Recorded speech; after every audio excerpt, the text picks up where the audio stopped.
Hello guys, welcome to my channel tech online. तो आज मैं आप लोगों को बताऊंगा यूपीएससी का नया वैकेंसी आया है।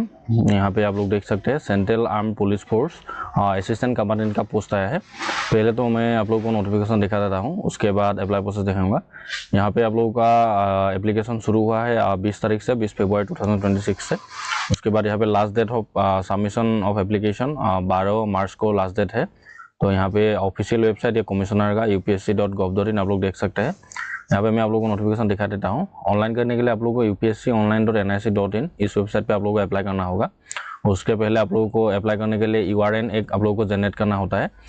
मैंने URN पहले से जनरेट करके रखा हूँ, तो आप लोगों को मैं वो भी प्रोसेस दिखाऊंगा। तो यहाँ पे नीचे आना है आप लोगों को। यहाँ पे क्वालिफिकेशन क्या क्या चाहिए, उसके साथ क्या क्या डॉक्यूमेंट चाहिए आप लोगों को, वो भी मैं आप लोगों को दिखाऊंगा। यहाँ पे आप लोगों को मैं बताया हूँ, ये लास्ट डेट है 12 मार्च को है 2026। उसके बाद यहाँ पे आप लोगों का ये एडमिट कार्ड आएगा। उसके बाद यहाँ पे रॉन्ग आंसर पर आप लोगों को पेनल्टी मिलेगा। उसके साथ ही इंस्ट्रक्शन आप लोगों को क्या क्या ले जाना है एग्जाम सेंटर में, वो यहाँ पे दिखाया है। उसके साथ अगर आप लोगों को अप्लाई करते समय कोई सा भी प्रॉब्लम हो तो यहाँ पे एक हेल्पलाइन नंबर दिया है। उसके साथ यहाँ पे एक ईमेल आईडी भी दिया है, आप लोग हेल्पलाइन नंबर पे भी कंप्लेन कर सकते हैं। उसके साथ ईमेल में भी आप लोग लिख के दे सकते हैं क्या प्रॉब्लम है आप लोगों को। उसके साथ यहाँ पे मोबाइल फ़ोन बैन है। तो यहाँ पे नीचे आना है आप लोगों को। यहाँ पे असिस्टेंट कमांडेंट का पोस्ट है, मैंने बताया है आप लोगों को। जैसे यहाँ पे BSF में 108, CRPF में 106, ITBP 12, SSB 53, CISF 70, टोटल यहाँ पे 349 का पोस्ट आया है। तो आप लोगों को यहाँ पे नीचे आने पर बाकी डिटेल्स भी दिखाई देगा। तो ये नोटिफिकेशन पूरा देखेंगे तो बहुत लंबा हो जाएगा, तो मैं अभी आप लोगों को ऑनलाइन स्कीम में ले चलूँगा। तो इसके बाद यहाँ पे आप लोगों को सेंटर ऑफ एग्जामिनेशन, यहाँ इसमें से आप लोग कोई सा भी सेंटर में आप लोग एग्जाम दे सकते हैं। उसके साथ ही यहाँ पे नीचे आप लोगों को एलिजिबिलिटी क्राइटेरिया मैंने बताया है आप लोगों को। इंडिया से होना पड़ेगा आप लोगों को, मेल फीमेल दोनों अप्लाई कर सकता है। एज क्राइटेरिया आप लोगों को 20 साल से 25 ईयर्स तक होना चाहिए। अगर आप लोग ST या SC से बिलोंग कर रहे हैं तो यहाँ पे 5 ईयर्स एक्स्ट्रा मिलेगा। उसके बाद यहाँ पे अगर आप OBC कैंडिडेट है तो यहाँ पे 3 ईयर्स का। उसके साथ अगर आप लोग एक्स सर्विसमैन है या सेंट्रल गवर्नमेंट सर्वेंट है तो यहाँ पे आप लोगों को 5 ईयर्स एक्स्ट्रा मिलेगा। तो नेक्स्ट यहाँ पे नीचे आना है। यहाँ पे आप लोग एजुकेशन क्वालिफिकेशन मास भी आप लोगों को बैचलर्स डिग्री आप लोगों के पास होना चाहिए। उसके साथ यहाँ पे लिखा है कैंडिडेट हु हैव एग्जामिनेशन पास 2026 में अगर आप लोग अपेयरिंग है तो भी आप लोग अप्लाई कर सकते हैं। तो अभी मैं आप लोगों को ऑनलाइन स्क्रीन में ले चलता हूँ। तो let's go to online screen. तो upsc.online.nic.in सर्च करने पर ऐसा इंटरफेस आएगा। यहाँ पे आप लोगों को पहले तो अकाउंट क्रिएट करना होता है। अगर आप लोग पहली बार अप्लाई करेंगे तो क्रिएट अकाउंट करना होगा। यहाँ पे क्रिएट अकाउंट पर टिक करना है। हमें इंस्ट्रक्शन दिया है यहाँ पे आई हियर बाय डिक्लेयर पर टिक करना है। उसके बाद proceed for account creation. Next यहाँ पे एक ईमेल आईडी देना होगा। यहाँ पे फिर से कॉन्फर्म ईमेल आईडी करना होगा। यहाँ पे आप लोगों को ये कैप्चा को फिल करना है। उसके बाद यहाँ पे टिक करना है। उसके बाद गेट OTP करना है। गेट OTP करने पर यहाँ पे आप लोगों का एक OTP आएगा।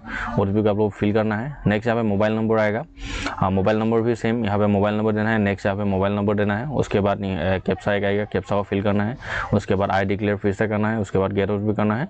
नेक्स्ट उसके बाद OTP फिल करने के बाद यहाँ पे क्रिएट पासपोर्ट आएगा। एक आप लोगों को पासपोर्ट जनरेट करना है। जैसे आप लोगों का नाम है उसके साथ ही @123, या अगर आप लोगों को अलग से कोई सा भी पासपोर्ट बनाना है तो यहाँ पे बना लेना है आप लोगों को। नेक्स्ट यहाँ पे OTP जब आप लोग अकाउंट क्रिएट करने लगेंगे तो उसके बाद आप लोगों को पर्सनल डिटेल्स फिल करना होगा। अभी मैं लॉगिन करूँगा क्योंकि मैं पहले से ही URN बना के रखा हूँ। अगर आप लोग को URN बनाने में प्रॉब्लम हो रहा है तो यहाँ पे मेरा UPSC CDS का या NDA का वो अप्लाई किया है मैंने, वहाँ पे मैं रजिस्ट्रेशन A से Z तक आप लोगों को मैं दिखाया है। तो आप लोग वो वीडियो भी देख सकते हैं। तो और अगर कोई प्रॉब्लम है तो मेरे कमेंट बॉक्स में दे सकते हैं आप लोग। तो मैं अभी यहाँ पे लॉगिन कर लेता हूँ। तो मैं यहाँ पे ईमेल आईडी एंड पासपोर्ट लिख के मैं लॉगिन करूँगा। तो मैं लॉगिन कर लेता हूँ यहाँ पर।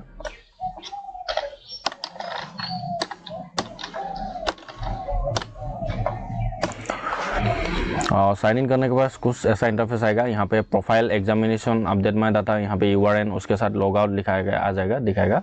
तो यहाँ पे आप लोगों को एग्जामिनेशन पर टिक करना है। एग्जामिनेशन टिक करने पर यहाँ पे आप लोगों का एग्जामिनेशन नोटिस आप लोग देख सकते हैं क्या क्या रिक्वायरमेंट आया है।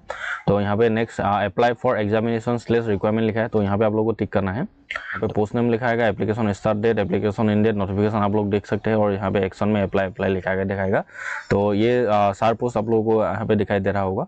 यहाँ पे मैं अभी जो ये central arm police force assistant commandant examination ये पोस्ट में अभी अप्लाई करूँगा।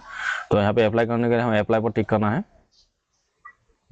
तो अप्लाई पर टिक करने पर यहाँ पे आप लोगों का नाम लिख के आ ही जाएगा। उसके बाद नीचे यहाँ पे मेरा पूरा डिटेल्स आ जाएगा। यहाँ पे यूनिवर्सिटी रजिस्ट्रेशन जो कि मैंने अप्लाई करते समय डिटेल्स दिया था, जो मैंने आप लोग बताया है। अगर आप लोगों को इसमें कोई प्रॉब्लम दिख रहा है तो यहाँ पे आप लोग एडिट भी कर सकते हैं। तो यहाँ पे मैं ये सब व्यू करके मैं देख लेता हूँ एक बार सब कुछ सही है कि नहीं। यहाँ पे अगर कोई सा भी डिटेल्स गलत है तो यहाँ पे व्यू/एडिट लिखा है, तो यहाँ पे आप लोग एडिट भी कर सकते हैं। तो मैं ये पूरा डिटेल्स देख लेता हूँ। उसके बाद यहाँ पे आई कन्फर्म करना होगा, तो जल्दी जल्दी देख लेते हैं। तो ये सब पूरा देख लेने के बाद यहाँ पे आई हियर बाय डिक्लेयर का एक ऑप्शन है, तो यहाँ पे आप लोग को टिक करना है। उसके बाद log common application form profile and proceed, तो यहाँ पे आप लोगों को टिक करना है। अगर आप लोगों को डिटेल्स कोई सा भी सेंस करना है तो यहाँ पे आप लोग एडिट कर सकते हैं, मैंने दिखाया था। तो मेरा सब कुछ सही है।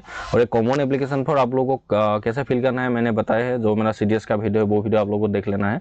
नहीं तो इस वीडियो में बता रहा था तो बहुत लंबा हो जाता है, तो मैं जल्दी जल्दी बना रहा हूँ।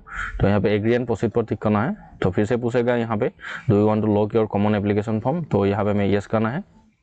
सर थोड़ा टाइम लगेगा। तो यहाँ पे your common application form has been successful log लिख के आ जाएगा। तो यहाँ पे ओके करना है। तो ओके करने पर यहाँ पे आप लोगों का पूरा नेक्स्ट यहाँ पे आप लोगों को फिल करना है। तो फर्स्ट यहाँ पे पूछा गया do you proceed of the prescribe qualification education qualification as per rule of examination. So यहाँ पे CFPF के लिए जो भी आप लोगों का क्वालिफिकेशन चाहिए, जैसे मैंने आप लोग बताया था डिग्री चाहिए, तो आप लोगों के पास है कि नहीं वो बताया, मेरे पास है। तो यहाँ पे यस करना है। नेक्स्ट यहाँ पे सिलेक्ट और डिग्री, मैंने यहाँ पे BSc किया है, तो यहाँ पे BSc डिग्री यहाँ पे सिलेक्ट करना है।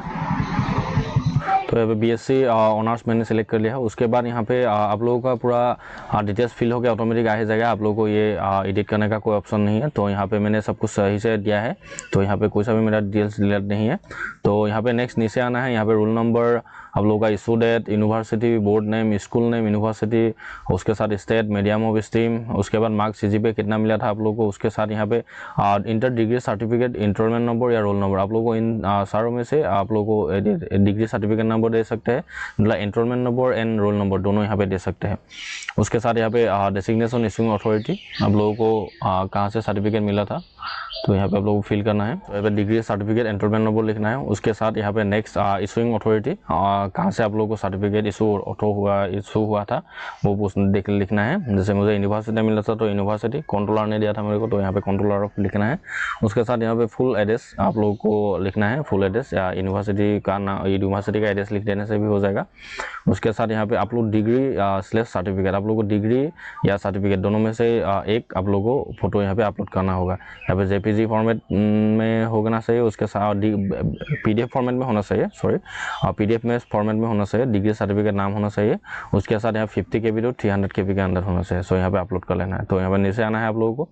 नेक्स्ट पूछेगा यहाँ पे do you have any basic education qualification और हायर एजुकेशन, हायर एजुकेशन है क्या आप लोगों के पास, और आप लोग PG कर रहे हैं तो यहाँ पे यस आप लोगों को कर लेना है, मैंने नहीं किया हो तो नो। उसके साथ नेक्स्ट यहाँ पे select medium of examination for essay component of और पेपर 2। तो पेपर 2 में आप लोगों को कौन से लैंग्वेज में आप लोगों को, कौन से मीडियम में आप लोगों को देना है आप लोगों को पूछा है। तो मुझे आप लोग इंग्लिश में भी दे सकते हैं, हिंदी में भी दे सकते हैं, तो इंग्लिश में मैं दूंगा, तो यहाँ पे इंग्लिश सिलेक्ट करना है। नेक्स्ट पूछेगा what language included Indian language can you read, right और स्पीक। आप लोगों को पूछ रहा है कि आप लोग कौन सी लैंग्वेज में लिखना, पढ़ना और बोलना आता है, वो पूछा है। जैसे मुझे आसामीज में आता है, फर्स्ट में आसामीज दूंगा।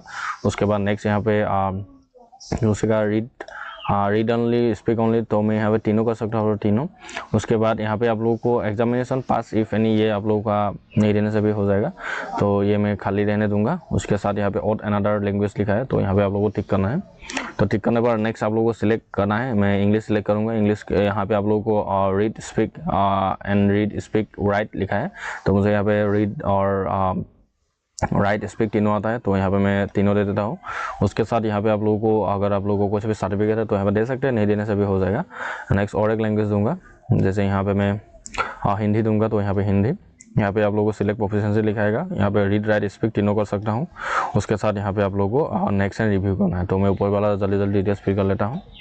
नेक्स्ट एंड रिव्यू करने पर यहाँ पे आप लोगों को अभी जो डिटेल्स दिया है वो डिटेल्स यहाँ पे लिख के आ जाएगा, तो आप लोगों को देख लेना है। अगर यहाँ पे कोई सा भी डिटेल्स आप लोगों को गलत है तो यहाँ पे आप लोगों को एडिट करके आप लोग एडिट कर सकते हैं। सो मेरा सब कुछ सही है, तो यहाँ पे नेक्स्ट एट सबमिट पर क्लिक करना है, फिर से यस करना है, ओके करना है। तो यहाँ पे आप लोगों का यहाँ पे सर्विस पोस्ट लिखा गया है। यहाँ पे आप लोगों को कौन से पोस्ट में आप लोगों को फास्ट प्रेफरेंस देना है। जैसे इस पोस्ट को मैं यहाँ पे बाद में दूंगा, तो पहले तो मैं यहाँ पे सीआरपीएफ दूंगा, सीआरपीएफ में प्रेफरेंस 1 दे दूंगा। उसके बाद सीएसएफ देना है आप लोगों को प्रेफरेंस 2। उसके बाद आईटीबीपी में देता हूँ। नहीं तो आप लोगों को यहाँ पे मैं सेंस कर लेता हूँ, यहाँ पे आप लोगों को दे देना है अपनी मर्जी से कोई सा भी। तो नेक्स्ट यहाँ पे आप लोगों को सेल्फ एम्प्लॉय ये ऑटोमेटिक फिल हो गया आ जाएगा। उसके बाद ऑटोमेटिक ये बाकी सब फिल हो जाएगा। यहाँ पे आप लोगों को एनसीसी सर्टिफिकेट है क्या वो पूछ रहा है, बी और सी, तो मेरे पास तो नहीं है, तो यहाँ पे नो। उसके बाद are you an ex serviceman पूछता है, तो एक्स सर्विसमैन नहीं हो तो नो, अगर आप लोग है तो येस कर सकते हैं। उसके बाद यहाँ पे are you a civilian central government servant, आप लोग सेंट्रल गवर्नमेंट सर्वेंट है तो आप लोग येस कर सकते हैं, मैं नहीं हूँ तो नो। नीचे आना है यहाँ पे आप लोगों को, ये दोनों मेरा फिल हो गया, ऑटोमेटिक आ गया है, आप लोगों का भी ऑटोमेटिक फिल हो गया आ ही जाएगा। उसके बाद यहाँ पे do you have any sports assessment, आप लोगों ने स्पोर्ट्स सर्टिफिकेट आप लोगों के पास है कि नहीं वो पूछा है, तो मेरे पास तो नहीं है, तो यहाँ पे नो।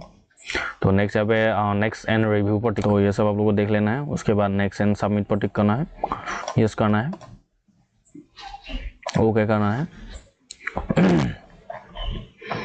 तो नेक्स्ट यहाँ पे आप लोगों को एग्जामिनेशन सेंटर सिलेक्ट करना है। यहाँ पे आप लोगों को कोई सा भी सेंटर सिलेक्ट कर सकते हैं, आप लोगों के पास में जो है वो हमें यहाँ पे आप लोगों को सिलेक्ट कर लेना है। तो मेरे पास में जो है मैं यहाँ पे सिलेक्ट कर लेता हूँ।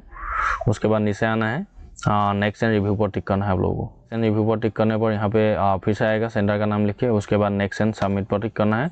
उसके बाद I have read the declaration, आप लोगों को ये डिक्लेरेशन देख लेना है। जैसे यहाँ पे जैसे लिखा है कि एग्जामिनेशन आप लोगों का 2026 है और आप लोगों के बिहाफ पे दिया है, तो सब कुछ आप लोगों का ठीक है, वो पूछ रहा है, तो मेरा सब कुछ सही है, तो यहाँ पे नेक्स्ट करना है। उसके बाद I have read the declaration tick करना है। तो थोड़ा टाइम लोडिंग लेगा, आप लोगों को वेट कर लेना है। उसके बाद your application from the central arm police force assistant commandant examination have been successfully submitted लिख के आ जाएगा। उसके बाद यहाँ पे एप्लीकेशन नंबर लिख के आ जाएगा। आप लोगों को फ्यूचर एफएम में ज़रूरत होगा, तो यहाँ पे मैं आप लोगों को रिसीवर भी डाउनलोड करके दिखा देता हूँ, ओके करना है। तो यहाँ पे एग्ज़ाम प्रीव्यू जो कि आप लोगों का यहाँ पे डिटेल्स पूरा फिल हो गया आ ही जाएगा। तो यहाँ पे नीचे आना है आप लोगों को।